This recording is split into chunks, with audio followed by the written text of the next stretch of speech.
Hello everyone, welcome back to our YouTube channel the absolute chemistry. I am Abhishek Samul. जैसे कि आपको पता है, हमने जो पहला टॉपिक था एनसीईआरटी का, उसको हमने ख़त्म कर लिया है। और जिन्होंने उस टॉपिक को नहीं देखा है वो आप हमारे चैनल में जाके उसको प्लेलिस्ट में हमने उसको रखा है, आप देख सकते हो। तो आज हम एक नया टॉपिक स्टार्ट करने वाले हैं। जो हमारा सेकेंड चैप्टर है एनसीईआरटी का, वो है एसिड, बेस एंड सॉल्ट। इसको हम स्टार्ट करेंगे। देखो, मुझे पता है कि ये जो टॉपिक है इसमें बच्चों का बहुत सारा डाउट्स होगा। बहुत सारे फंडामेंटल डाउट्स क्लियर नहीं होते।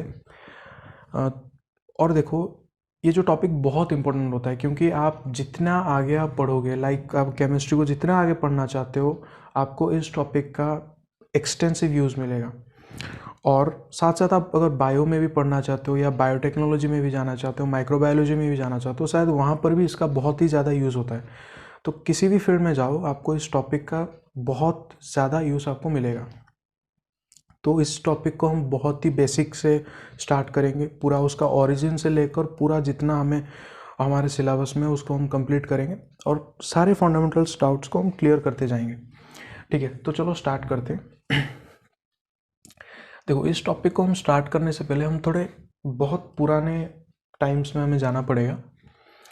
देखो, पहले ज़माने में क्या था, जो हमारे केमिकल सब्सटेंस जितने भी हमारे पास थे, तब जितना भी उनको डिस्कवर किए थे उन लोगों ने, जितना भी केमिकल सब्सटेंस था, उसको उन्होंने उसका कैटेगरी मतलब उसको कैटेगराइज करना वो चाहा। तो उन्होंने सोचा कि उसको कैसे हम लोग मतलब कैटेगरी में डिवाइड करें। तो उनको पहला जो कैटेगरी उन्होंने किया वो on the basis of source. Source मतलब जिस सोर्स से उन्होंने उस केमिकल सब्सटेंस को पाया था, उसी हिसाब से उसको उन्होंने डिफरेंशिएट किया। तो वो सोर्स जो होता था उनके लिए वो दो तरह का होता था। ठीक है, या तो वो सोर्स कोई लिविंग ऑर्गेनिज्म होता था, या तो वो सोर्स कोई लिविंग ऑर्गेनिज्म होता था। By living organism I mean to say plants और एनिमल्स। यही तो दो लिविंग होते हैं ना, या तो प्लांट्स और एनिमल्स। और अगर वो सोर्स कोई नॉन लिविंग ऑब्जेक्ट होता था, तो दो तरह के सोर्स होते थे, या तो कोई लिविंग ऑर्गेनिज्म उनका सोर्स होता था या कोई नॉन लिविंग ऑब्जेक्ट उसका सोर्स होता था। अगर उसका source non living living organism था, तो वैसे कंपाउंड्स को हम बोल दिए, उन्होंने उसका नाम दिया था ऑर्गेनिक कंपाउंड्स। Organic compounds. और अगर नॉन लिविंग ऑब्जेक्ट से वो मिल रहा था, तो उसको हमने बोला था, हमने नहीं, उन लोगों ने बोला था इनऑर्गेनिक कंपाउंड्स। ठीक है। फिर उन्होंने क्या किया, फिर उन्होंने ये जो इनऑर्गेनिक कंपाउंड्स थे उनको उन्होंने फर्दर कैटेगराइज करने का सोचा। तो उन्होंने तब क्या सोचा कि इसको कैसे कैटेगराइज किया जाए। तो उन्होंने उनका जो बेसिस ऑफ कैटेगराइजेशन था वो था टेस्ट। मतलब कि वो उसको चख कर उसका जो स्वाद आता था उसी हिसाब से उन्होंने उसको कैटेगराइज किया। तो उनको जब उन्होंने टेस्ट किया तो उनको तीन तरह के स्वाद उनको मिले थे। तीन तरह का टेस्ट उन्हें मिला था। पहला जो टेस्ट था वो था सावर। सावर मतलब जो खट्टापन होता है, जो आप जो नींबू खाते हो, विनेगर का, जो टमाटो का जो खट्टापन होता है ना, उसी को वो वाला टेस्ट। और इसको हम लैटिन में इसको बोला जाता था एसिडस। उस टाइम पे इसको लैटिन में एसिडस बोला जाता था, और इसी से उन्होंने टर्म डिराइव किया एसिड्स। उसी से ये टर्म, ये जो एसिड का जो टर्म है ना, वो इसी एसिडस टर्म से डिराइव हुआ है। क्यों? क्योंकि इसका जो टेस्ट था वो सावर टेस्ट का था। और इसके जो एग्जांपल्स थे, like for lemon juice, vinegar, इस तरह का जो टेस्ट, ठीक है, उसी को हम लोग एसिड बोलते थे। फिर अगर उसका टेस्ट उनको बिटर लगता था, बिटर मतलब जो खारापन एक होता है ना, अगर वो उस तरह का टेस्ट होता था, उसको उन्होंने नाम दिया बेस का। उसको उन्होंने बेस के कैटेगरी में रखा था। ये जो बेस था वो इसी टेस्ट के वजह से उन्होंने रखा था। अगर उनको वो इनऑर्गेनिक कंपाउंड अगर वो सॉल्टी लगता था, तो उसको वो सॉल्ट के कैटेगरी में रखते थे। सॉल्टी का मतलब हमारे जो घर में जो कॉमन सॉल्ट होता है, जिसको हम खाना वगैरह बनाने में जिसको हम यूज़ करते हैं, अगर उस तरह का उनको टेस्ट लगता था, उसको उन्होंने सॉल्ट में रखा था। तो ये उनका एक क्लासिफिकेशन था, जो कि मैं बोलूँगा अगर अर्ली क्लासिफिकेशन की बात हम करेंगे, अर्ली क्लासिफिकेशन, तब उसको इसी तरह से वो क्लासिफाई किए थे। देखो यहाँ पर दिक्कत क्या हुई, तो देखो यहाँ पर दिक्कत क्या हुआ था। जब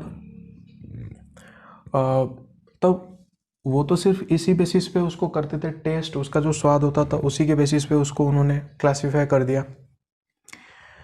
लेकिन जब थोड़ा टाइम गया, जब थोड़ा ज़्यादा हमको टेक्निक्स वगैरह में मिले, दूसरे जो केमिकल टेस्ट होते हैं एसिड बेस और सॉल्ट को जानने के लिए, जो वो सब हमने डेवलप किया, और तब जब हमने टेस्ट किया तो हमने पाया कि ऐसे बहुत सारे, तब उनको लगता था कि सिर्फ ऑर्गेनिक मतलब सिर्फ इनऑर्गेनिक कंपाउंड्स ही एसिड बेस और सॉल्ट के कैटेगरी में जाएंगे, सिर्फ इनऑर्गेनिक कंपाउंड्स, वो ऑर्गेनिक के बारे में कुछ श्योर नहीं थे।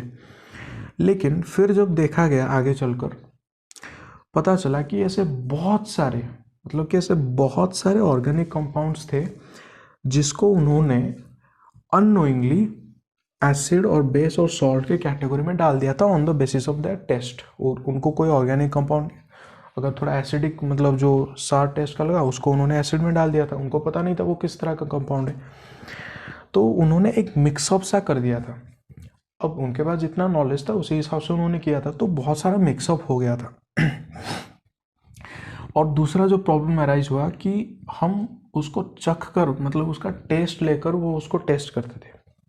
तो देखो बहुत सारे ऐसे केमिकल कंपाउंड्स होते हैं जो कि बहुत ही ज़्यादा पॉइजनस होते हैं।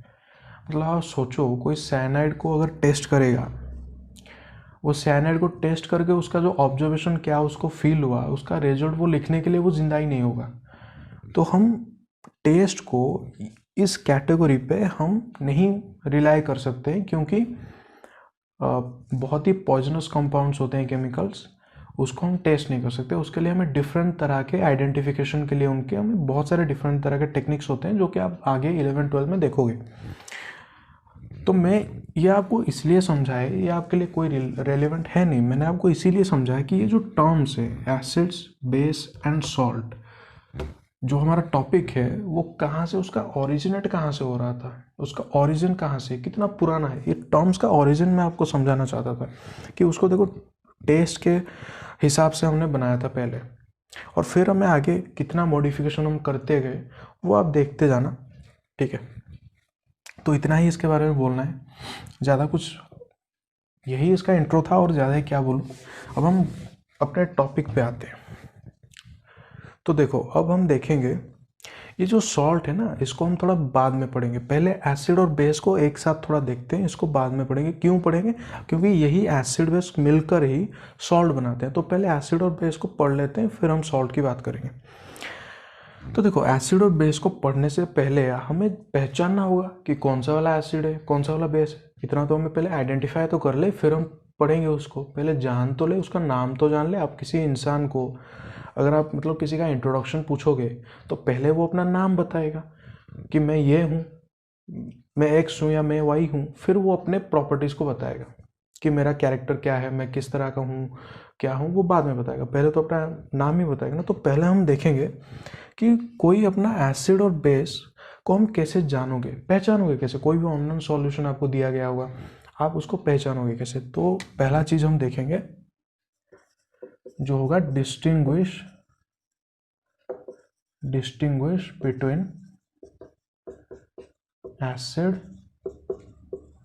And base. हम कैसे इन दोनों को डिस्टिंग्विश करेंगे। देखो आप खुद थोड़ा सोचो कि इसको हम डिस्टिंग्विश कैसे कर सकते हैं। अगर कोई एक सब्सटेंस ऐसा हम ले लिए जो कि एसिड में कोई एक तरह का प्रॉपर्टी शो करेगा और बेस में कोई अलग प्रॉपर्टी शो करेगा, अगर उसको आप एसिड में डाल दिए वो जिस तरह का एक प्रॉपर्टी शो करेगा जो हमें पता चल जाएगा, हमें देख के या फिर किसी दूसरे तरीके से हमें फिजिकली हमें पता चल जाएगा कि हाँ इसने ये प्रॉपर्टी चेंज किया। तो हम देखेंगे कि एसिड में वो एक तरह का प्रॉपर्टी शो करेगा, लेकिन उसी कंपाउंड को अगर आप बेस में डाल दोगे तो वो एक दूसरी तरह का प्रॉपर्टी को शो करेगा। तो आप जान सकते हो कि हाँ, ये एसिडिक सॉल्यूशन था, ये बेसिक सॉल्यूशन था, क्योंकि ये जो सब्सटेंस था इसमें एक प्रॉपर्टी शो किया और इसमें दूसरा वाला प्रॉपर्टी शो किया बेस में। तो उसी हिसाब से तो वही जो इंडिकेट करते हैं कि कौन सा वाला एसिड होता है, कौन सा वाला बेस होता है, उसी को हम बोलते हैं इंडिकेटर्स। तो हम पहले देखेंगे डिस्टिंग्विश करने के लिए हम यूज़ करते हैं इंडिकेटर्स को। ठीक है, हम इंडिकेटर्स को यूज़ करते हैं। और देखो, ये जो हमारे इंडिकेटर्स होते हैं ना, इनको मतलब क्यों इंडिकेट, कैसे इंडिकेट करते हैं, या तो पहला उनका जो तरीका होता है इंडिकेट करने का वो ये होता है कि दे विल शो डिफरेंट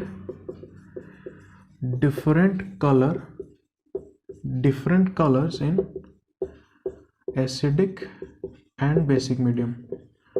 मतलब कि वो एसिडिक मीडियम में एक कलर शो करेंगे और बेसिक मीडियम में कोई अलग कलर शो करेंगे, जो हमें पता होगा कि हाँ, ये एसिडिक मीडियम में ये कलर शो करेगा, वो बेसिक मीडियम में दूसरा कलर शो कर रहा है, तो आप आइडेंटिफाई कर पाओगे उसी तरह से। तो इन्हीं को ही हम जनरली बोलते हैं इंडिकेटर्स, हम इन्हीं को यूज़ करते हैं। ये जो कलर वाले चेंज करते हैं ना, हम इन्हीं को यूज़ करते हैं, क्योंकि ये हमारे लिए बहुत आसान होता है, इमीडिएटली वो चेंज करते हैं, हमें पता चलता है। दूसरा जो होता है वो होता है different smell in acid and basic medium. उनका एक अलग तरह का स्मेल होता है। एसिडिक मीडियम में एक अलग स्मेल होता है, बेसिक मीडियम में वो एक अलग स्मेल प्रोड्यूस करते हैं, जिसके बारे में अच्छे से देखेंगे।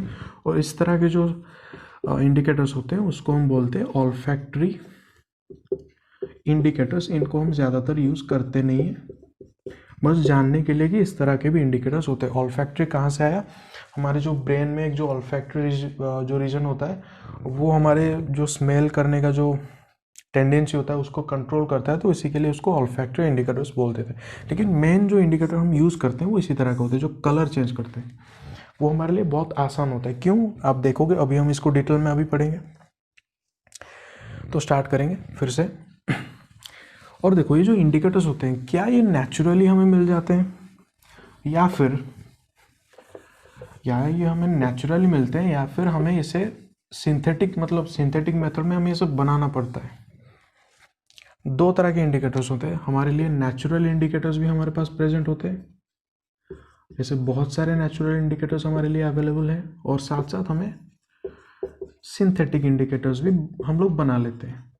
नेचुरल मतलब कोई हम एक नेचुरल कोई प्लांट हो या कोई एनिमल हो, कोई माइक्रो ऑर्गेनिज्म हो, वहाँ से हम एक्सट्रैक्ट करते हैं, या फिर सिंथेटिक को क्या करते हैं, कोई लैब में या फिर कोई इंडस्ट्री में हम उसको बना लेते हैं। देखो, इंडिकेटर के बारे में पहले मैं आपको थोड़ा बता देता हूँ। एक डेली लाइफ का एग्जांपल लेके आपको मैं थोड़ा सा आइडिया दे रहा हूँ कि एक एक्चुअली इंडिकेटर कैसे काम करता है। हम जानते कैसे हैं कि कौन सा वाला एसिडिक होगा, कौन सा वाला बेसिक होगा, एक इंडिकेटर को यूज़ करके। देखो, आप क्या करना, सबके घर में टर्मरिक होता है, जो हमारा हल्दी होता है, टर्मरिक। आप थोड़ा सा टर्मरिक जो होता है उसका पाउडर ले लो। घर में बेकिंग सोडा भी होता है। आप क्या करो, नहीं बेकिंग सोडा नहीं, जो हमारे वॉशिंग सोडा जो होता है, जो आप लोग सर्फ वगैरह जो आप यूज़ करते हो ना, जो वॉश करने के लिए जो कपड़े, आप उसको ले लो, उसको थोड़ा पानी में भिगा कर जो सोप सॉल्यूशन जो बनता है उसको क्या करो, वो हल्दी पे ना थोड़ा सा डाल देना, हल्दी पे डालो, और क्या मतलब उसका चेंज हो रहा है उसको थोड़ा नोटिस करना, देखना। पहले हमारा हल्दी येलो कलर का होता था, अभी आप जो सोप सॉल्यूशन आपने उसमें डाल दिया, वो कलर येलो से चेंज होकर ब्राउन कलर में कन्वर्ट हो जाएगा। ठीक है, जो टर्मरिक हमारा होता है, मैं यहाँ पर लिख कर भी बता देता हूँ, जो हमारा टर्मरिक होता है वो नॉर्मली तो वो येलो कलर का होता है। जब आप उस पर एक सोप सॉल्यूशन उसमें ऐड करोगे, the colour yellow will change to brown, it will change to brown. क्यों, क्योंकि ये जो सोप सॉल्यूशन था, this is a basic solution. ये नेचर में इसका नेचर होता है बेस, ये एक बेस होता है अपने नेचर में। तो क्या होता है, जब आप टर्मरिक में एक बेस को ऐड करते हो तो वो ब्राउन कलर में कन्वर्ट होता है। तो देखो, कलर चेंज हुआ, इसी को मैं बोल रहा था कि different colour in different solution. ये न्यूट्रल मीडियम था हमारा, जो नॉर्मल न्यूट्रल मीडियम था उसमें इसका कलर येलो था। जब वो मीडियम हमारा बेसिक हो गया तो वहाँ पर टर्मरिक का कलर ब्राउन हो गया। तो दो मीडियम में वो अलग अलग कलर उसने शो किया, तो हमें पता चला कि हाँ ये जो सॉल्यूशन था वो एक बेस, हमें पहले से हमें एक्सपेरिमेंटली पता है कि ये वाला बेस है। हमने इसको रेफरेंस के लिए बनाया कि अगर हल्दी में हम कोई बेस को डालोगे तो वो ब्राउन कलर में कन्वर्ट होगा। तो अब तुम कोई भी सॉल्यूशन में अगर तुम अननोन सॉल्यूशन आपको देगा, अगर आप हल्दी को लेकर उसमें डालो, अगर ब्राउन कलर होगा तो जान लेना कि वो बेस सॉल्यूशन होता है। तो इसी तरह से कलर्स मतलब चेंज होता है। बहुत आगे अभी इसको तो हम नॉर्मली थोड़ी ना, इसको लैब में हम थोड़ी ना हल्दी यूज़ करते हैं, हम बहुत सारे इंडिकेटर्स यूज़ करते हैं, उसके बारे में देखेंगे। लेकिन ये हम घर में भी आप इसको ट्राई कर सकते हो। इसका और एक एग्जांपल भी है, जो हम लोग जब खाना वाना खाते हैं तो मोस्टली क्या होता है, हमारे कपड़े में गिर जाता है। तो जब कपड़े में गिर जाता है जो हमारा करी होता है, तो इंडिया में क्या होता है, हमारे जो इंडियन करीज होते हैं उसके लिए, उसमें हम कलर के लिए किसको यूज़ करते हैं, हल्दी को यूज़ करते हैं। मोस्टली सारे जो करीज होते हैं उसका कलर येलो ही तो होता है ना। तो अगर आप किसी कपड़े में आपका कोई करी अगर गिर जाता है तो वहाँ पर एक येलो कलर का स्टेन प्रोड्यूस हो जाता है, ठीक है। और आप देखना जब उसको साफ़ करने आप जाओगे, ठीक है, उसको आप सोप और जो हमारा जो सॉफ एक्सेल वगैरह हम यूज़ करते हैं, जब उसको डालकर आप सोप सॉल्यूशन बनाकर उसको साफ़ करते हो, साफ़ करने के बाद देखना वो जो येलो कलर था ना वो ब्राउन कलर में कन्वर्ट हो जाता है। आप देखना खुद के ड्रेस में ना, नेक्स्ट टाइम जब आप वीडियो देख कर जाओ खाना खाने जाओगे, जानबूझ को थोड़ा डाल देना। फिर जब घर में साफ़ होगा मतलब उसको साफ़ कर देंगे, फिर वो जब आएगा तो आप देखना कलर चेंज आप आराम से देख सकते हो। या फिर उससे बेटर है कि आप घर में थोड़ा हल्दी ले लो और सोप सॉल्यूशन अलग से आप टेस्ट कर लो, ठीक है, ड्रेस आपका ख़राब हो जाएगा। तो ये होते हैं इंडिकेटर्स, मतलब इस तरह से एक इंडिकेटर को हम यूज़ करते हैं। मैं मतलब इंडिकेटर्स के बारे में बहुत कुछ पढ़ना है अभी, लेकिन इस तरह से हम यूज़ करते हैं। कलर को देख कर, जो कि हमें डिस्टिंग्विश होता है हमारे लिए, हम देख कर जान जाते हैं कि हाँ यार कलर चेंज हुआ। बाकी कोई अगर अंदर कोई बात हो रहा होता, हमें नहीं पता होता, कोई मतलब बड़ा एक्सपेरिमेंट किए बिना, तो उससे हम आइडेंटिफाई करना हमारे लिए बहुत डिफिकल्ट हो जाता ना। तो इसीलिए हमने जो उसका जो फिजिकल प्रॉपर्टी है, जो कलर है, उसी को हमने पकड़ा। कलर या फिर स्मेल भी हम यूज़ नहीं करते क्योंकि वो भी आप जान नहीं पाओगे, इतना डिस्टिंग्विश नहीं होता। लेकिन कलर बहुत डिस्टिंग्विश हो जाता है, ठीक है, क्योंकि डिफरेंट जो केमिकल स्ट्रक्चर होता है उनके डिफरेंट कलर्स होता है। मैं आपको समझाऊंगा, मैं आपको एग्जांपल भी बताऊंगा, वहाँ पर आप देखोगे। तो चलो हम स्टार्ट करते हैं हमारे नेचुरल इंडिकेटर्स को। तो चलो हम नेचुरल इंडिकेटर्स को स्टार्ट करते हैं और देखते हैं कि नेचुरल इंडिकेटर्स कैसे काम करते हैं।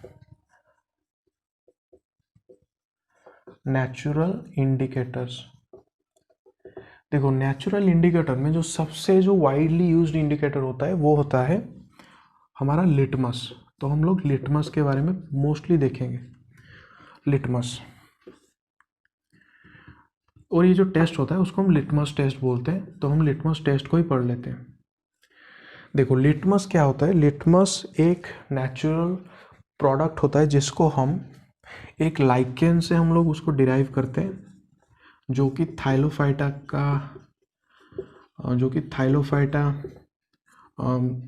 पता नहीं है क्या है, मतलब जीनस है या स्पीसीज है या क्या है मुझे नहीं पता, जीनस या उसके ऊपर क्या है प्लांट किंगडम में थोड़ा भूल गया हूँ।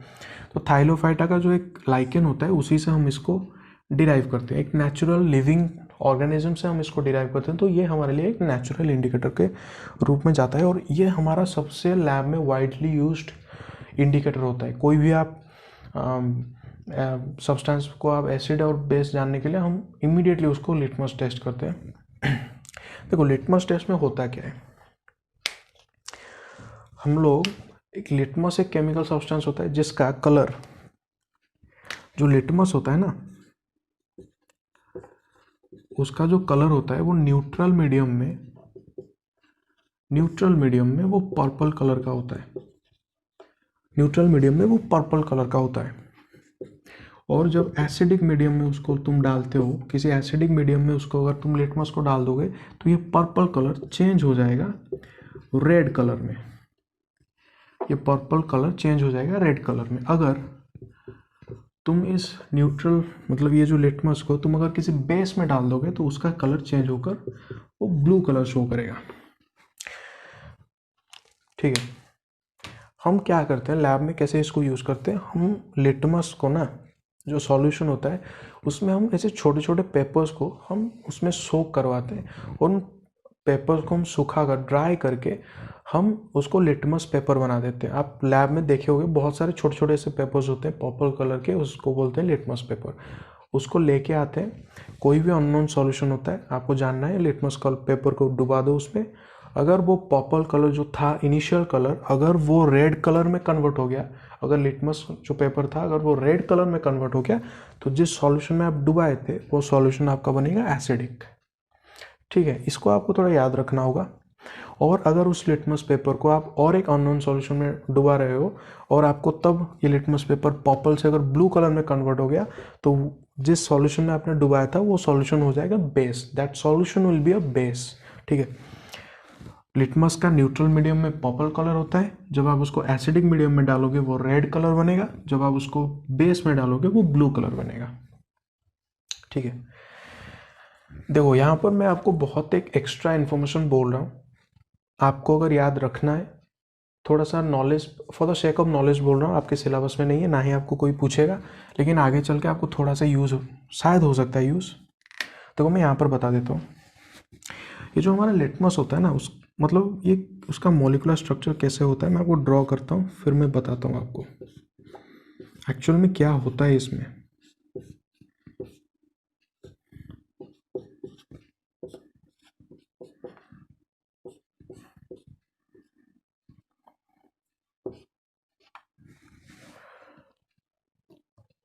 हाँ ठीक है, देखो ये हमारा लिटमस का मॉलिक्यूलर स्ट्रक्चर होता है, दिस इज लिटमस।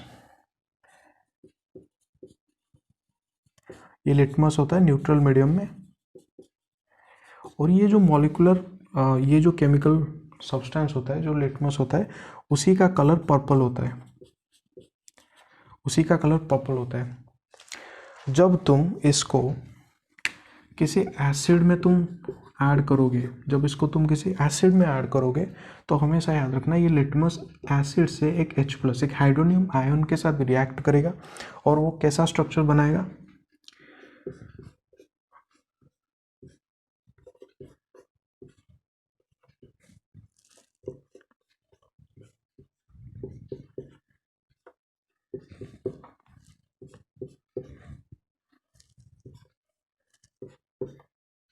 तो क्या करेगा ये H+ इस नाइट्रोजन के साथ आकर जुड़ जाएगा, और इस नाइट्रोजन पे एक पॉजिटिव चार्ज डेवलप होगा।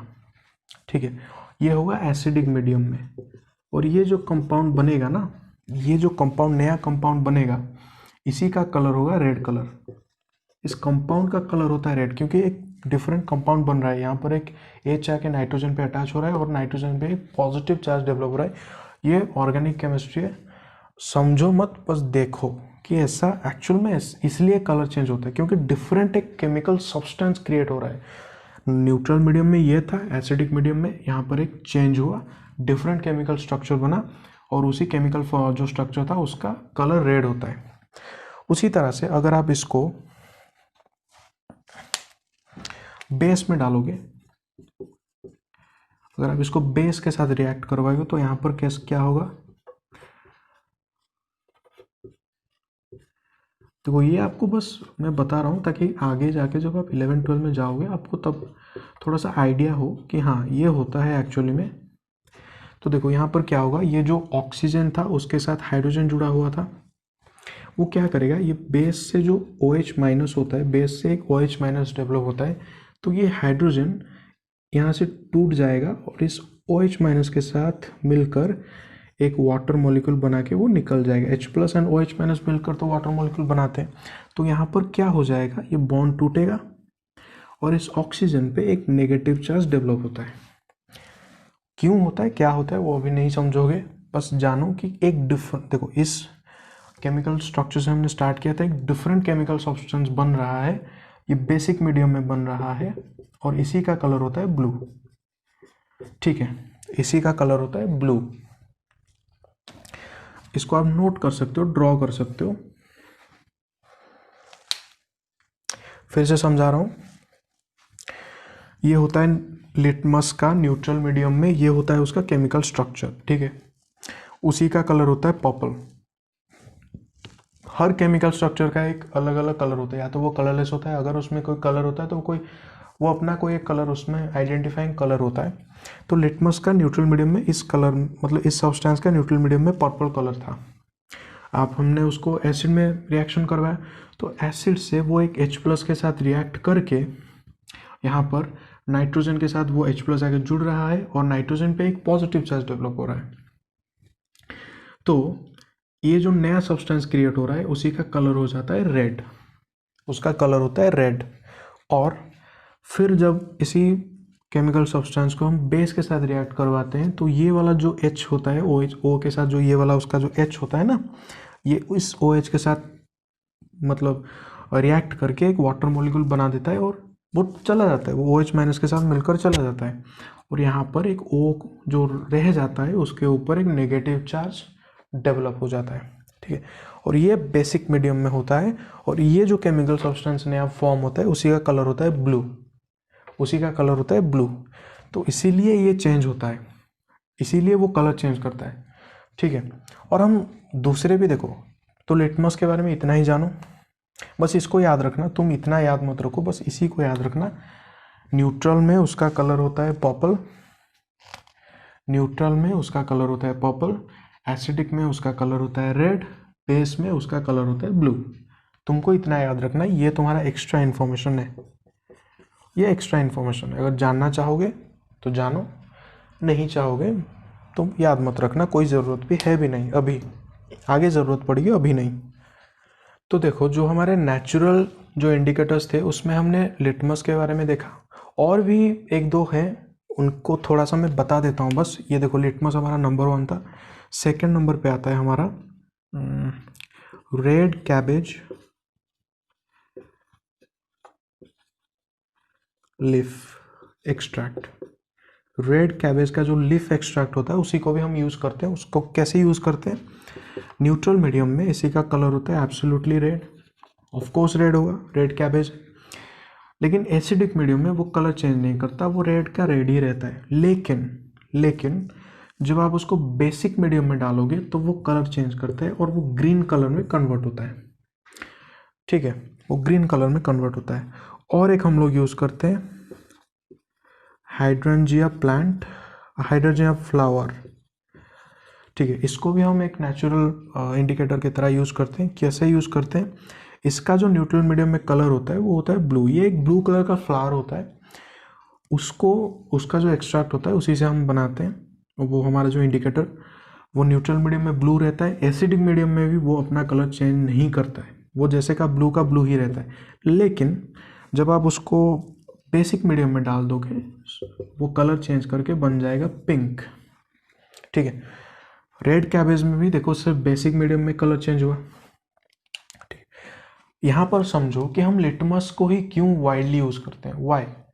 बिकॉज एक ही केमिकल सब्सटेंस तीनों मीडियम में, न्यूट्रल मीडियम में, एसिडिक मीडियम में, बेसिक मीडियम में, तीनों में 3 डिफरेंट कलर शो करता है। लेकिन बाकी दो, देखो यहाँ पर वो 2 मीडियम में सेम कलर शो कर रहे हैं, सिर्फ एक मीडियम में उनका कलर चेंज हो रहा है। तो क्या हम, ऐसा नहीं कि मतलब हमें ये तो मतलब हमारे लिए इफेक्टिव तो नहीं होगा ना, क्योंकि एक मीडियम में कलर चेंज होगा तो हमें कैसे पता चलेगा कि जो हम ले रहे हैं वो उसके लिए वो वैलिड होगा भी नहीं, ठीक है। आप नहीं जान पाओगे। सपोज आप किसी न्यूट्रल को ले लिए, उसमें आप डाल दिए वही रेड कैबेज, वो रेड वो न्यूट्रल में वैसे ही रहता है, आप नहीं जान पाओगे या तो वो सॉल्यूशन रेड है या मतलब या तो वो सॉल्यूशन न्यूट्रल है या फिर वो सॉल्यूशन एसिडिक है, नहीं जान पाओगे ना, कंफ्यूज हो जाएंगे। लेकिन लिटमस में अगर आप टेस्ट करोगे तो आपको तीनों मीडियम का डिफरेंट कलर पता है, न्यूट्रल में पर्पल, एसिडिक में रेड, बेस में ब्लू। आपको ये याद रखना होगा, सिर्फ लिटमस को, इनको याद मत रखो, इनको कोई यूज़ नहीं करते हम लोग, बस इसको इन्फॉर्मेशन के लिए बोला गया है। लेकिन ये बहुत इंपॉर्टेंट है, सबसे वाइडली यूज होता है लिटमस। अब लैब में खुद भी यूज़ किए होंगे और आगे भी बहुत करोगे लिटमस को, ये बहुत वाइडली यूज होता है। इसीलिए मैंने इसका जो केमिकल स्ट्रक्चर वगैरह है मैंने आपको अभी से थोड़ा आइडिया दे दिया ताकि आगे आपको काम आए, ठीक है। तो ये था नेचुरल इंडिकेटर्स की बात। देखो ये जो सारे इंडिकेटर्स थे ये कलर चेंज किए, इन लोगों ने क्या किया, डिफरेंट कलर के, जो हमने पहले वाला जो टाइप देखा था डिफरेंट कलर इनका होता है डिफरेंट सॉल्यूशन में। अब हम देख लेते हैं थोड़ा सा ऑल्फैक्टरी जो हमारे इंडिकेटर्स होते हैं जिनको हम बिल्कुल भी यूज़ नहीं करते, लेकिन वो थोड़ा सा जानने के लिए जान लो, यहाँ पर पढ़ा देता हूँ। जो हमारे ऑल्फैक्टरी इंडिकेटर्स होते हैं, कुछ नहीं है उसमें जानने को। ऑल्फैक्टरी मैंने आपको फिर से बताया, उनका डिफरेंट स्मेल होता है डिफरेंट मीडियम में, बस उतना ही है।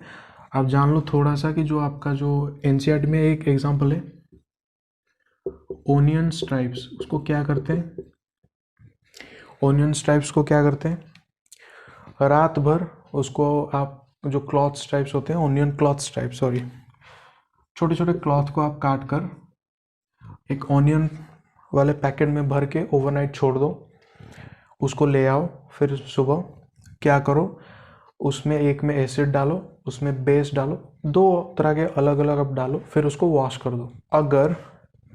अगर उसका जो स्मेल होता है, जो कैरेक्टरिस्टिक स्मेल होता है, अगर वो रह जाएगा, इफ़ दैट स्मेल परसिस्ट,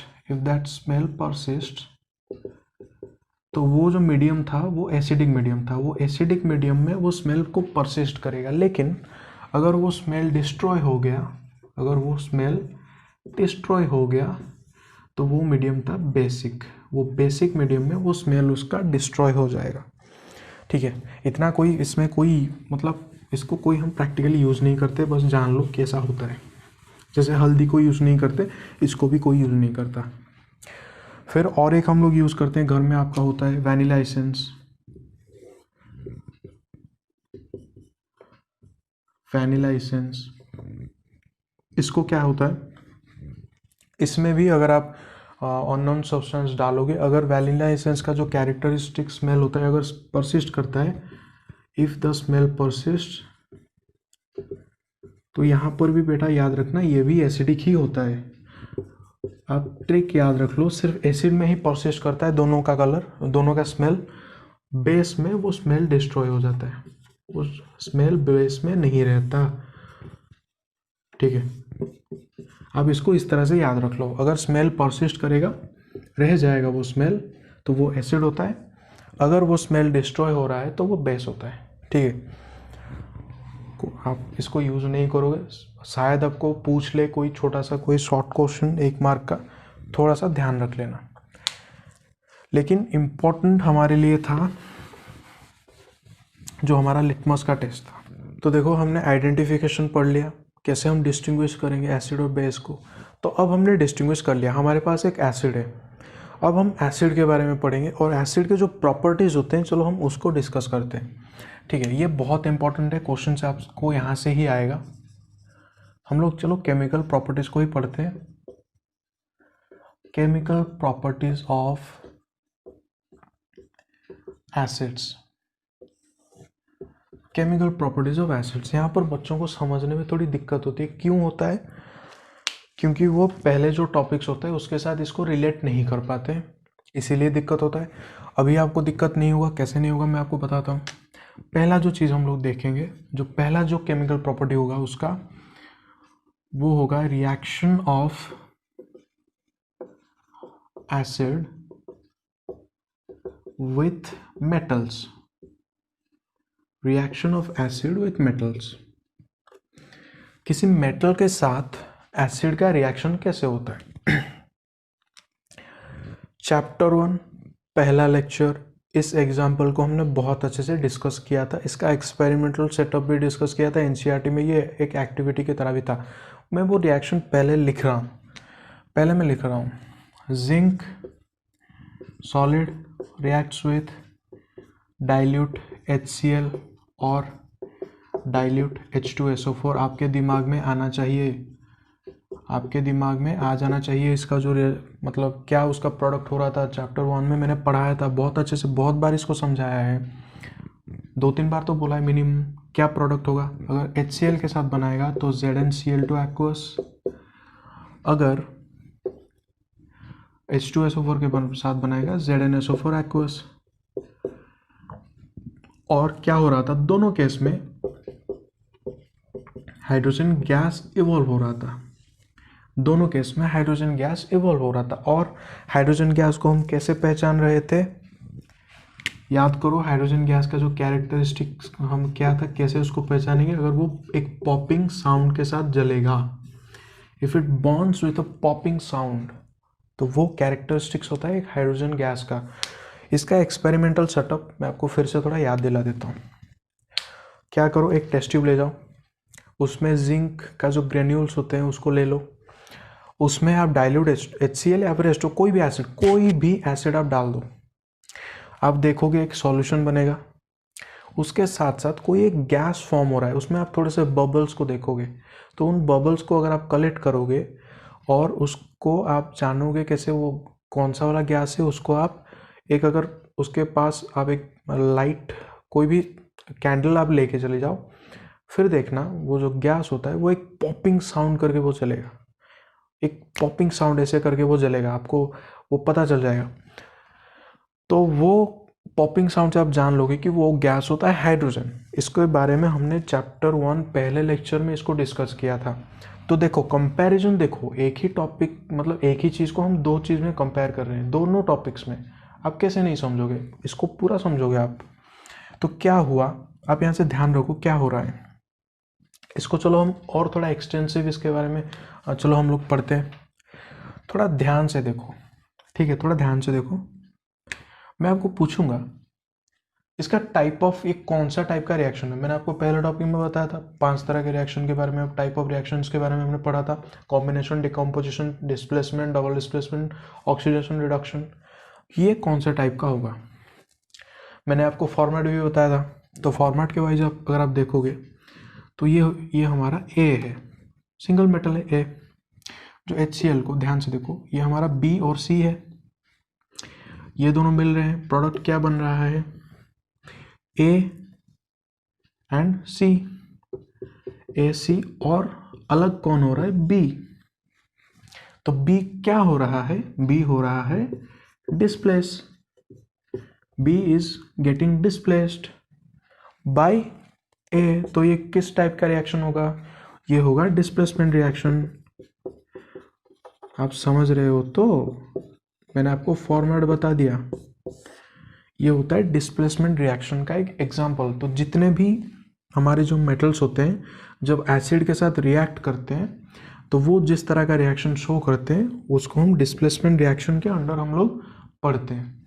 क्योंकि मैंने आपको फॉर्मेट बता दिया, वहाँ पर मैंने बताया है, अगर आप नहीं देखे हो, ये मैंने शायद जो हमारा लेक्चर नंबर 4 था उसमें मैंने पढ़ाया था, जो चैप्टर 1 का, उसमें जाके देख लो, बहुत अच्छे से पढ़ाया था।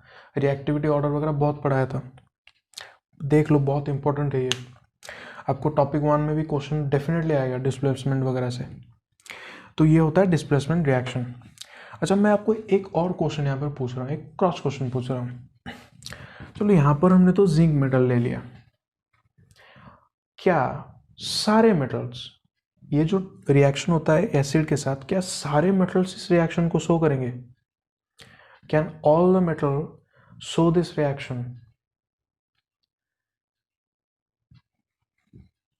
मैं आपको बता भी रहा हूँ। चलो हम कॉपर के साथ चलो रिएक्शन करते हैं, आप जिंक ले रहे थे, कॉपर के साथ ले लेते हैं, डाइल्यूट HCl के साथ कर लो, क्या रिएक्शन होगा। अगर आप इस फॉर्मेट में डालोगे तो आपको CuCl2 प्लस H2 गैस मिलना चाहिए था, लेकिन जब आप इस रिएक्शन को करोगे आपको देखोगे आपकी कोई भी रिएक्शन नहीं हो रहा है, नो रिएक्शन इज हैपनिंग, कुछ नहीं हो रहा है, वो एज इट इज वहाँ पे रहेगा, कुछ नहीं होगा। ऐसा क्यों, याद करो डिस्प्लेसमेंट रिएक्शन में मैंने आपको पढ़ाया था, इसको बहुत अच्छे से एक्सप्लेन किया था। क्योंकि जो हमने रिएक्टिविटी सीरीज ऑफ मेटल्स लिखा था उसमें याद करो हमने हाइड्रोजन को भी रखा था। क्यों, मैंने आपको बताया था क्यों, क्योंकि हाइड्रोजन के रिस्पेक्ट में ही हम इन सब को निकाले हैं। तो हाइड्रोजन को उस लिस्ट में हमने रखा था और वहाँ पर हम देखे थे कि हाइड्रोजन के नीचे था कॉपर, मतलब कि हाइड्रोजन से लेस रिएक्टिव था कॉपर, हाइड्रोजन से लेस रिएक्टिव कॉपर था, उससे कहीं ज़्यादा ऊपर जिंक था, कहीं ज़्यादा ऊपर जिंक था, हाइड्रोजन से बहुत नीचे था कॉपर, मतलब उसके नीचे ही था। तो ये था हमारा लेस रिएक्टिव, तो ये अगर लेस रिएक्टिव हो रहा है, देखो यहाँ पर क्या हुआ, जिंक हमारा मोर रिएक्टिव मेटल था, ये हमारा मोर रिएक्टिव मेटल था, तो इसने क्या किया, इसके साथ रिएक्ट किया, हाइड्रोजन को उसने डिस्प्लेस किया और खुद एक सॉल्ट, अपना सॉल्ट सॉल्यूशन उसने बना लिया, खुद अपना सॉल्ट सॉल्यूशन बना लिया और हाइड्रोजन को उसने डिस्प्लेस किया, क्योंकि हाइड्रोजन जिंक के कंपैरिजन में लेस रिएक्टिव था, जिंक के कंपैरिजन में हाइड्रोजन लेस रिएक्टिव था, लेकिन कॉपर के कंपैरिजन में हाइड्रोजन मोर रिएक्टिव था, तो copper can not displace hydrogen from HCl, there will be no reaction, there will be no reaction. क्यों? क्योंकि रिएक्टिविटी ऑर्डर में जो मोर रिएक्टिव होता है हमारा, जो ऊपर रहता है रिएक्टिविटी ऑर्डर में, वो अपने से जो नीचे जो लेस रिएक्टिव होता है उसी को वो उसके सॉल्ट सॉल्यूशन से डिस्प्लेस करके मोर रिएक्टिव वाला खुद अपना सॉल्ट सॉल्यूशन बना लेता है। ये होता है डिस्प्लेसमेंट रिएक्शन, हमने पढ़ा है इसको, अब देखना जाकर नंबर 4 लेक्चर में। तो रिएक्शन ऑफ एसिड जो मेटल के साथ हुआ उसका क्या हुआ, मैं आपको यहाँ पर इसका जो हमारा समरी है वो मैं आपको बता रहा हूँ।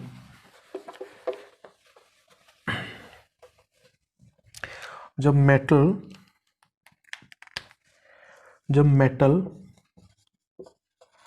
एसिड के साथ रिएक्ट कर रहा है तो क्या हो रहा है, एक मेटल सॉल्ट सॉल्यूशन बन रहा है, एक मेटल सॉल्ट सॉल्यूशन बन रहा है, साथ में इंपॉर्टेंट है हाइड्रोजन गैस का इवॉल्व, हाइड्रोजन गैस का इवॉल्व, ये इंपॉर्टेंट है जब मेटल एसिड के साथ रिएक्ट करता है। और मेटल को अगर आप थोड़ा सा और इसको मॉडिफाई करना चाहते हो, मतलब और एक्यूरेट करना चाहते हो, तो आप इसको मोर रिएक्टिव भी मेंशन कर सकते हो, मोर रिएक्टिव मेटल हाइड्रोजन से, more reactive metal than hydrogen. फिर वो क्या करेगा, एसिड से हाइड्रोजन को डिस्प्लेस करेगा और खुद एक सॉल्ट सॉल्यूशन बनाएगा, ये उसका फॉर्मेट होता है, आपको इसको याद रखना है, ठीक है। इसके बारे में थोड़ा और हम लोग देखते हैं कि रिएक्टिविटी सीरीज के थ्रू कैसे ये मतलब अफेक्ट कैसे होता है। तो अब देखो ये रिएक्टिविटी सीरीज के थ्रू ये किस तरह से अफेक्ट होता है। एक काम करते हैं, चलो हम कुछ मेटल्स को लेते हैं पहले। मैं पहले लेता हूँ मैग्नीशियम को, फिर चलो लेते हैं जिंक को, फिर लेते हैं आयरन को और लास्ट में कॉपर को लेते हैं, ठीक है। 4 मेटल्स हमने ले लिया, magnesium, zinc, iron and copper.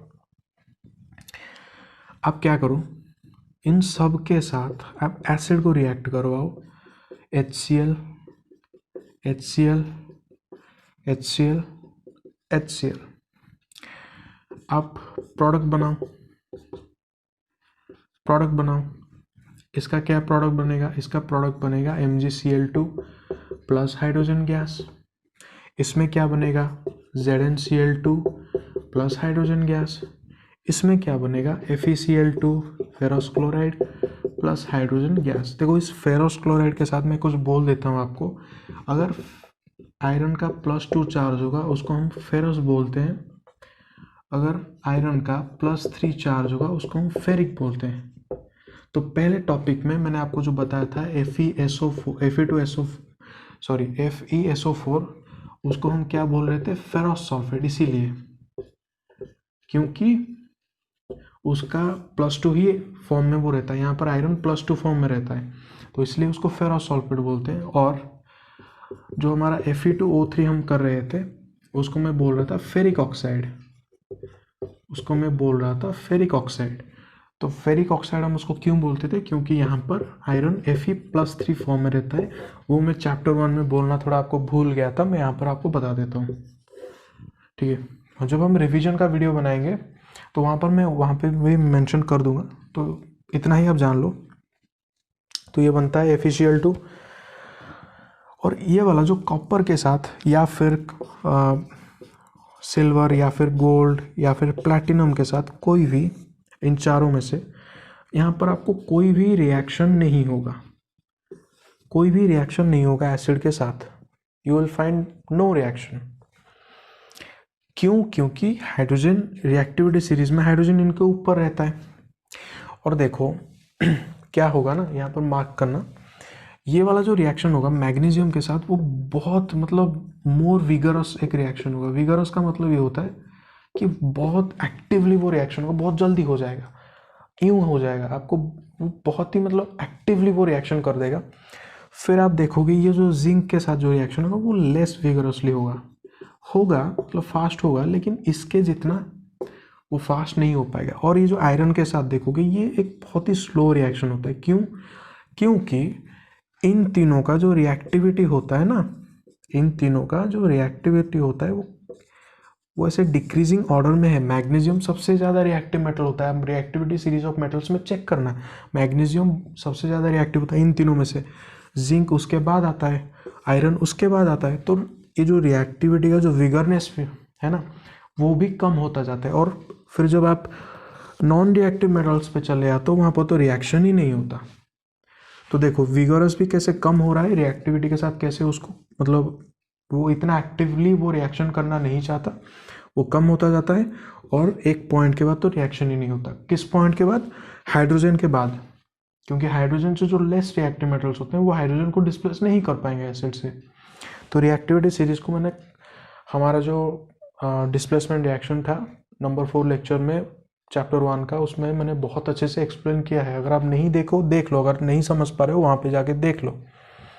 तो ये था reaction of acids with metal. सिर्फ इतना देखना था कि हमें एक मेटल का सॉल्ट बन रहा है और साथ साथ हाइड्रोजन गैस का इवॉल्व हो रहा है, वो इम्पोर्टेंट था। तो हमने एसिड का रिएक्शन विद मेटल्स हमने देख लिया। जो सेकेंड प्रॉपर्टी के बारे में हम डिस्कस करेंगे वो है reaction of acids with metal carbonates and metal hydrogen carbonates. Hydrogen carbonates, और इनको आप बोल सकते हो मेटल बाइकार्बोनेट्स। आप बाइकार्बोनेट से इसको याद रखो, हाइड्रोजन कार्बोनेट थोड़ा बोलने में और लगेगा आपको। With metal carbonates and with metal hydrogen carbonates और बाइकार्बोनेट्स। देखो एक्सपेरिमेंटल सेटअप, 2 टेस्ट ट्यूब ले लो। एक में एक मेटल का कार्बोनेट कोई भी, सपोज मैं ले रहा हूँ सोडियम कार्बोनेट, एनसीईआरटी में सोडियम कार्बोनेट ही लिया है, Na2CO3। ये होता है मेटल कार्बोनेट, ये CO3 की वजह से उसको कार्बोनेट बोलते हैं। और अगर आप बाइकार्बोनेट लोगे तो Na2HCO3, ये होता है bicarbonate. NaHCO3 is the sodium bicarbonate, this one is the sodium carbonate. मैं यहाँ पर नीचे उसका नाम भी मेंशन कर देता हूँ। आप कोई भी रिएक्शन लिखना, उसका थोड़ा नेम आप मेंशन करना, और एग्ज़ाम में वो थोड़ा सा एक इम्प्रेशन जमाता है। ये होता है सोडियम कार्बोनेट और ये होता है सोडियम बाइकार्बोनेट और हाइड्रोजन कार्बोनेट। इसीलिए इसको बोलते हैं क्योंकि कार्बोनेट के साथ हाइड्रोजन जुड़ा हुआ होता है, हाइड्रोजन कार्बोनेट। लेकिन उसको आप बाइकार्बोनेट ही याद रखो, बोलने में इजी होगा। 2 टेस्ट ट्यूब ले लो, एक में कार्बोनेट एक में बाइकार्बोनेट, कोई भी मेटल का, सोडियम का हो, कुछ भी आप ले लो। एक में कार्बोनेट एक में बाइकार्बोनेट। क्या करो, एसिड में उसको डाल दो, एक एसिड उसमें डाल दो कोई भी। यहाँ पर चलो हम डाल देते हैं हमारा जो हाइड्रोक्लोरिक एसिड है उसको डाल देते हैं। फिर क्या करो, फिर आप देखना, आप उसको ऐसे सेट करना कि वहाँ पे आपको एक गैस को आप जैसे कलेक्ट कर सको।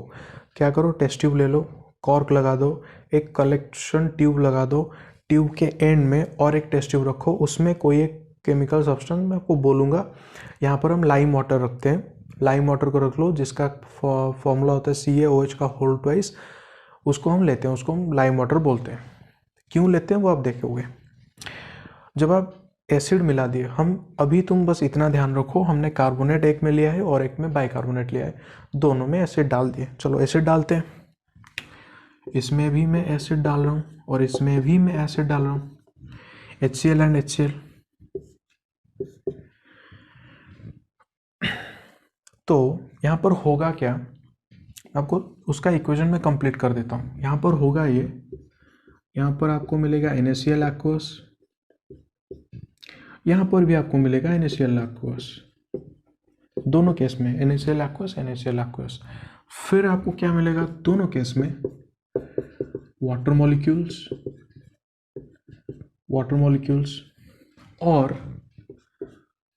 और कुछ तो मिलेगा, क्या मिलेगा उसको कैसे जानोगे, वो इंपॉर्टेंट है।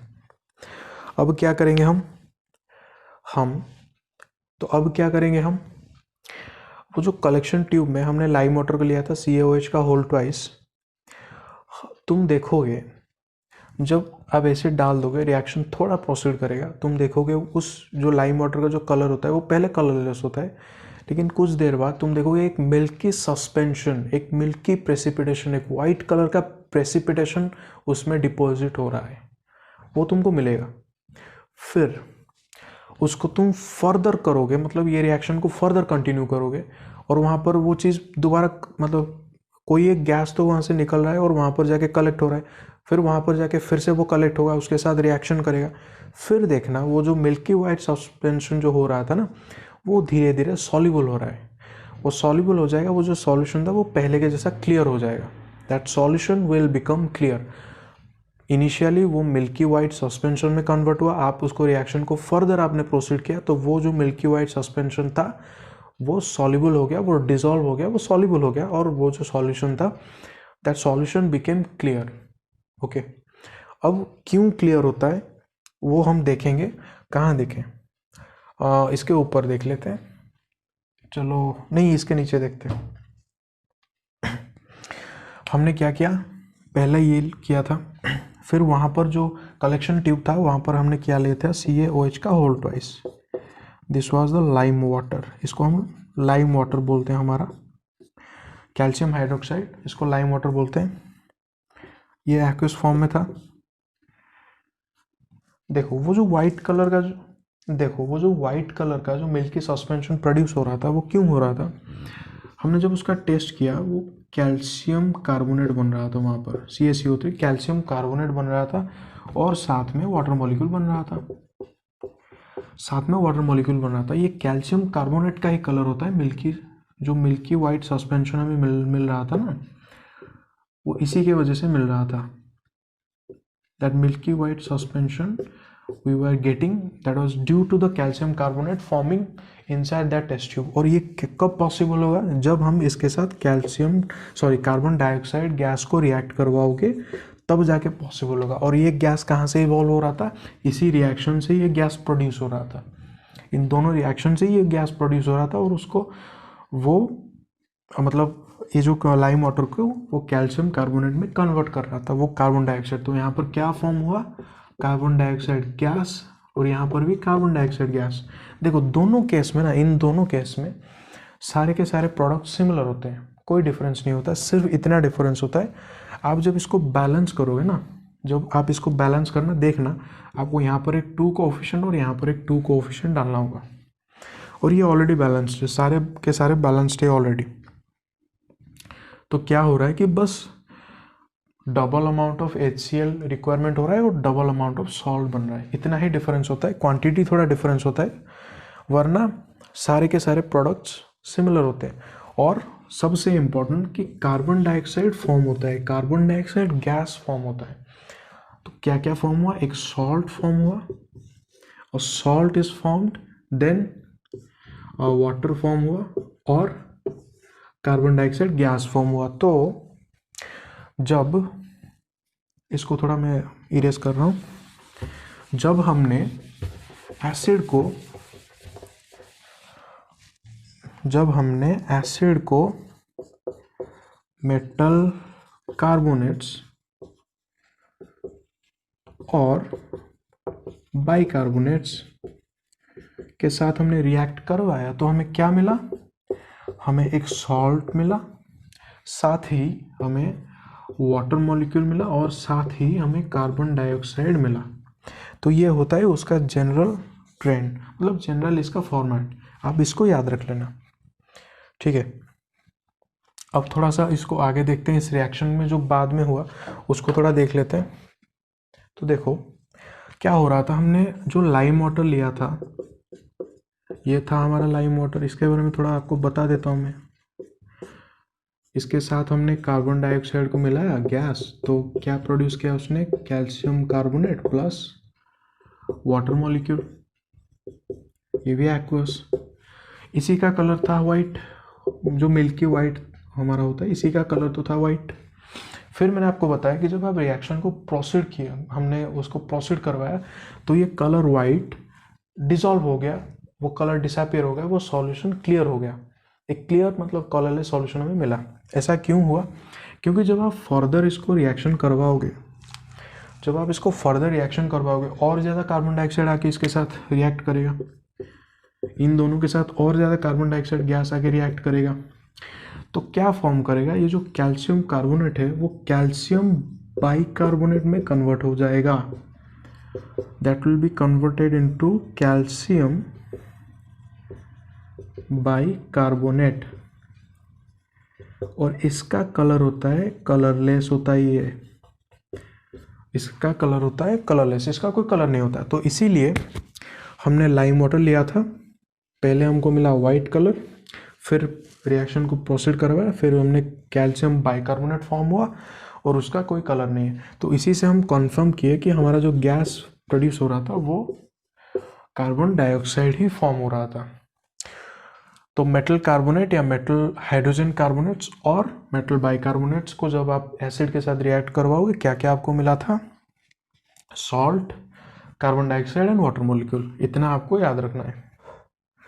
तो देखो, जो नेक्स्ट जो केमिकल प्रॉपर्टी हम लोग पढ़ेंगे, इससे पहले मैं वहाँ पर जो आपको इंडिकेटर पढ़ाया था, मैंने आपको सिर्फ नेचुरल इंडिकेटर पढ़ाया था, मैंने आपको सिंथेटिक इंडिकेटर्स तब बोला नहीं था, मैंने छोड़ दिया था जानबूझकर, क्योंकि मैं अब जो पढ़ाऊँगा उसके लिए उसके साथ अगर मैं वो आपको पढ़ाता तो आपको ज़्यादा समझ आती। तो पहले हम लोग थोड़ा सा सिंथेटिक इंडिकेटर्स को देख लेते हैं। पहले हम लोग चलो थोड़ा सिंथेटिक इंडिकेटर्स की बात कर लेते हैं। भूल तो नहीं गए हो ना? थोड़ा 40-45 मिनट पहले ही पढ़े थे, भूल थोड़ी ना गए हो।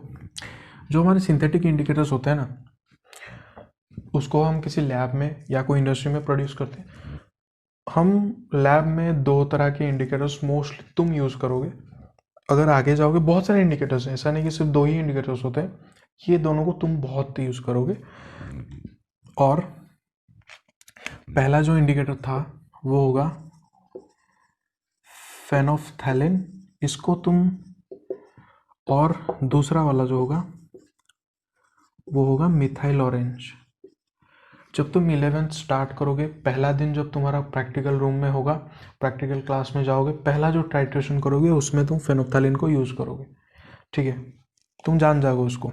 देखो क्या होता है, फेनोफ्थैलिन अगर न्यूट्रल मीडियम में, मैं आपको बता रहा हूँ सिर्फ कि ये भी कलर ही देख कर हम जानते हैं, न्यूट्रल, एसिडिक और बेसिक मीडियम की बात मैं कर रहा हूँ।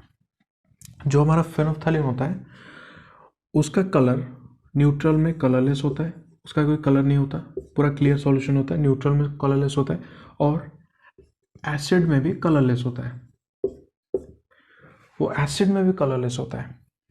और लेकिन बेस में उसका कलर पिंक हो जाता है, in base it changes its colour to pink, basic medium में। उस तरह से इसका जो कलर होता है, मिथाइल ऑरेंज का कलर होता है, वो न्यूट्रल मीडियम में ऑरेंज होता है, उसको उसीलिए तो मिथाइल ऑरेंज बोलते हैं। इसका कलर ऑरेंज होता है।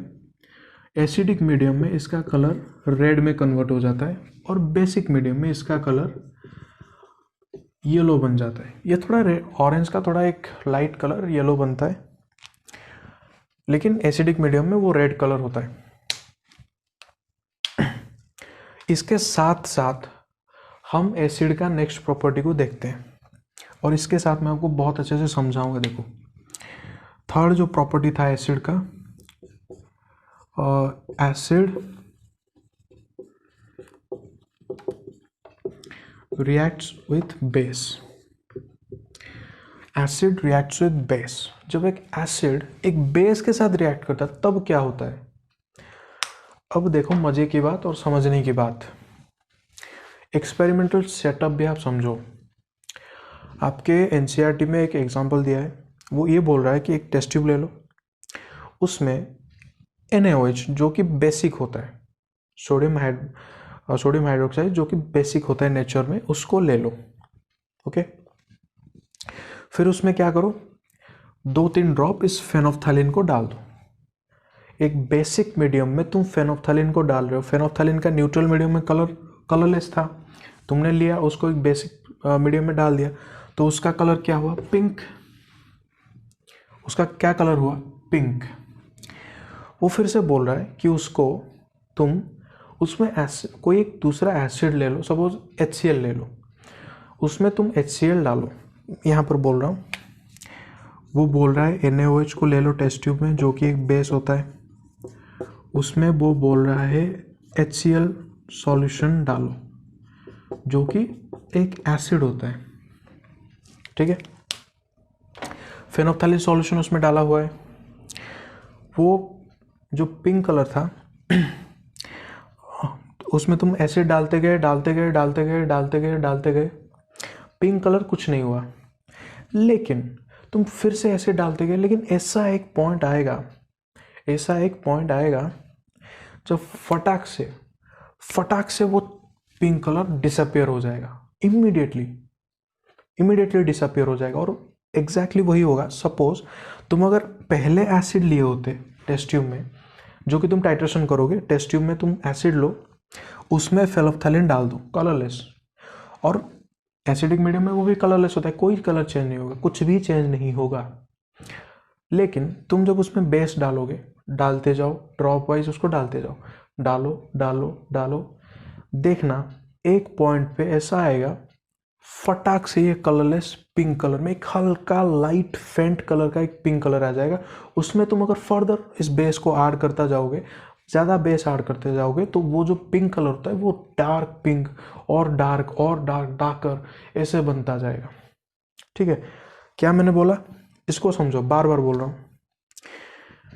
अगर तुम पहले एसिड लिए थे एक टेस्ट ट्यूब में, उसमें तुमने फेनोफ्थैलीन को डाला, फेनोफ्थैलीन एसिडिक मीडियम में कलरलेस होता है, वो कोई कलर नहीं शो करेगा, वो एज इट इज़, वो जैसे एसिड कलरलेस था वैसे ही रहेगा। बेस डालो, डालते जाओ, और डालो, कुछ नहीं होगा। लेकिन एक पॉइंट ऐसा आएगा जब ये जो कलरलेस सॉल्यूशन था वो इमीडिएटली पिंक कलर में कन्वर्ट होगा, तो इसका मतलब क्या हो रहा है, वो सॉल्यूशन जो कि एसिड था वो बेस में कन्वर्ट हुआ। आप जब उसको फर्दर डालते गए बेस, ऐसा एक पॉइंट आया जहाँ पर वो जो एसिडिक सॉल्यूशन था उसका एसिडिक नेचर ख़त्म हो गया और वो सॉल्यूशन एक बेसिक सॉल्यूशन में कन्वर्ट हो गया, इसीलिए उसका कलर पिंक हो गया। वैसे ही हमने क्या किया था, अगर तुम पहले कोई बेस लिए थे, उसमें फेनोफ्थैलीन डाला था, वो पिंक कलर का था, उसमें तुमने एसिड डाला, डालते गए, वो सॉल्यूशन कुछ चेंज नहीं हो रहा था। लेकिन ऐसा एक पॉइंट आएगा जब फर्दर एसिड डालोगे, वो जो सॉल्यूशन था वो इमीडिएटली कलरलेस हो जाएगा। जो बेसिक सॉल्यूशन था जिसका कलर पिंक था वो इमीडिएटली कलरलेस हो जाएगा। इसका मतलब कि वो एसिडिक बन जाएगा, that solution will become acidic. समझ रहे हो? तो एसिड और बेस किस तरह से रिएक्ट करते हैं, अब देखो। याद रखना, जब एक एसिड और बेस रिएक्ट करते हैं ना, इस टाइप के रिएक्शन को हम बोलते हैं न्यूट्रलाइजेशन रिएक्शन। एसिड और बेस एक दूसरे को न्यूट्रलाइज करते हैं और क्या प्रोडक्ट बनाते हैं, दे फॉर्म अ सॉल्ट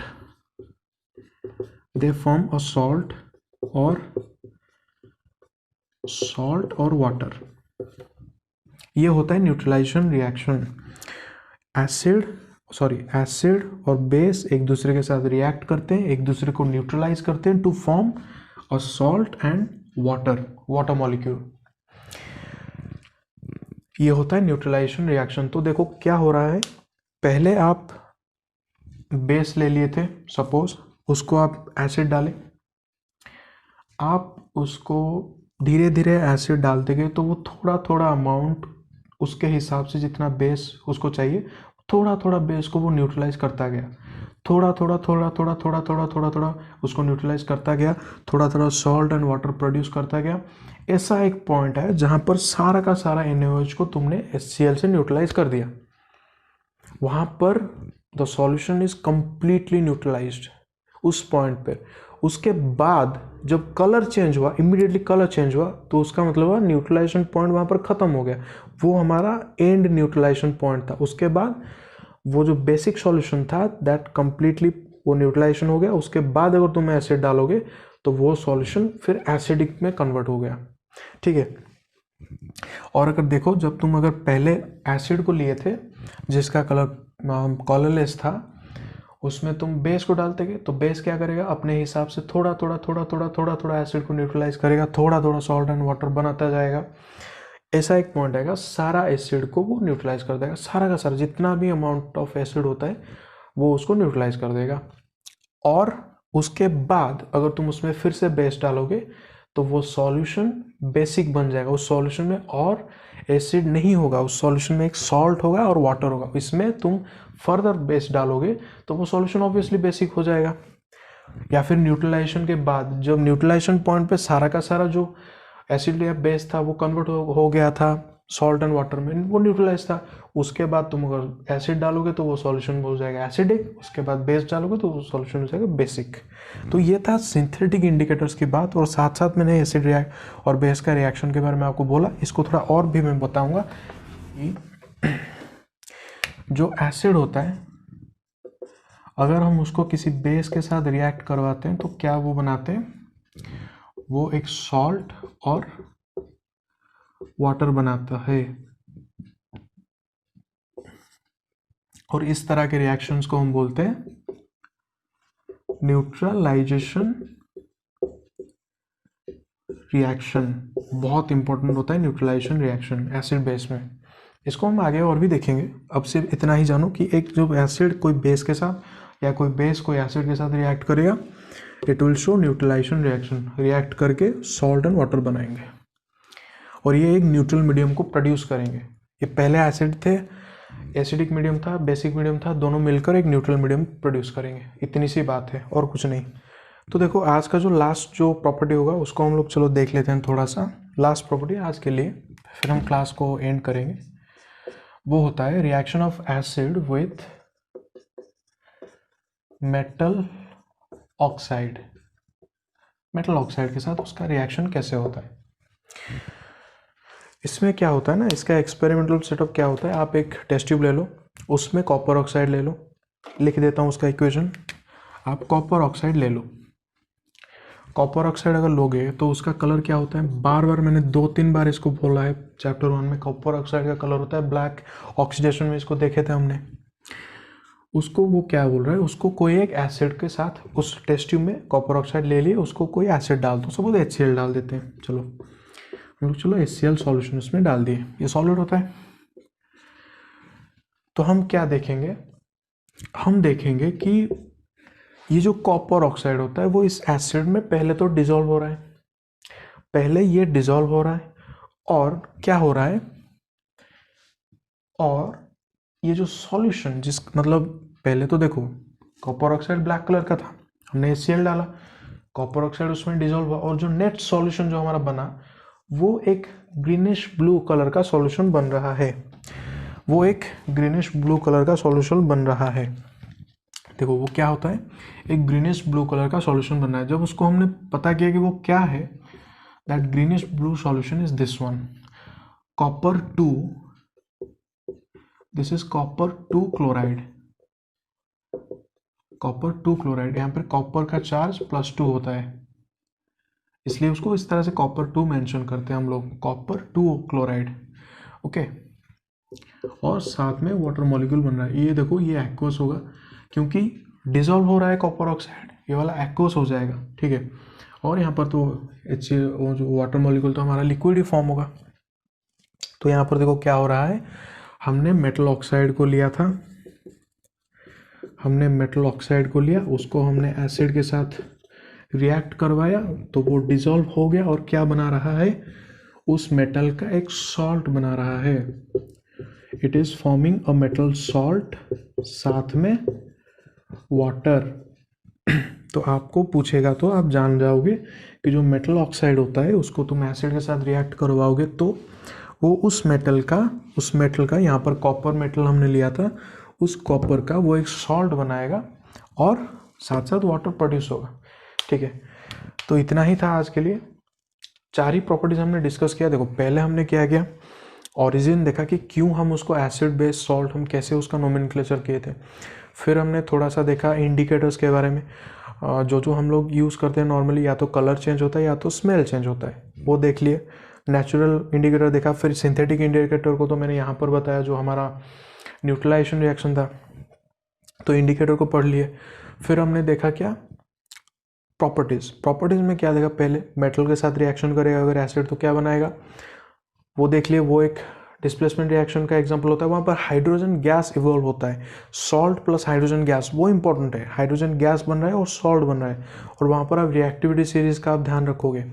फिर हमने देखा था मेटल कार्बोनेट बाइकार्बोनेट, वहाँ क्या बना, कार्बन डाइऑक्साइड गैस और हाइड्रोजन, जो वाटर मॉलिक्यूल, वो इंपॉर्टेंट था। एक सॉल्ट बन रहा है, साथ साथ कार्बन डाइऑक्साइड गैस इवॉल्व हो रहा है और वाटर मॉलिक्यूल भी फॉर्म हो रहा है, वो देख लिया।